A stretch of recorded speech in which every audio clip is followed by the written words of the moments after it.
In early October, a solid US labor market report pushed away the fears of a hard landing in the US. At the same time, we have seen the first measures by the Chinese central bank to reduce interest rates in order to stimulate the Chinese real estate market and to give a push to consumer demand. Those measures led to new historic highs on equity markets. But the markets ignored that there were weak data coming out of Europe and also recent warnings from the IMF that global government debt is going to breach the $100 trillion barrier at some stage this year. The hopes that US economy keeps strong might be overdone. We still expect a soft landing in the US, and therefore the weakness of the economy is likely to feed through to weaker data on the corporate level. Furthermore, we think that in China, the impulse from monetary policy will not do the trick alone.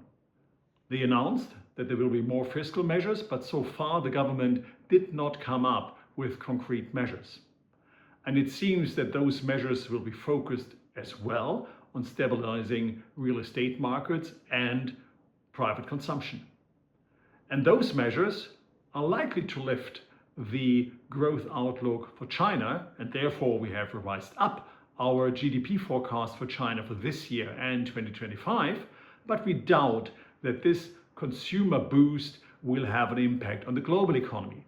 So in contrast with earlier measures in China, where investment activity had a huge impact on the global economy, these consumption measures focus on domestic demand and are unlikely to have a big impact elsewhere in the world. So from a German perspective, hopes that there will be an increase in demand from China that carries away the problems of the German economy are overdone.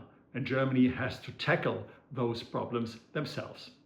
And there will be no tailwind coming from the US elections.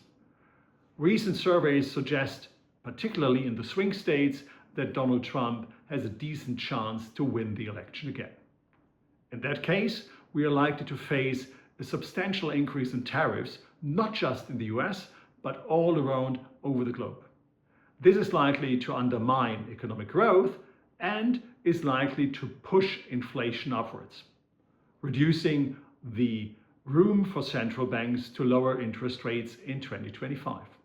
So a higher rate outlook plus higher debt and therefore probably a higher risk premium on the government bond markets are likely to lift long-term yields as well. And this is likely to have some impact on the valuation, both on the equity and real estate side around the globe. So this outlook looks not very good, and in contrast to the hopes we had in the beginning of the month of October, we think that the hope is going to die at some stage in November.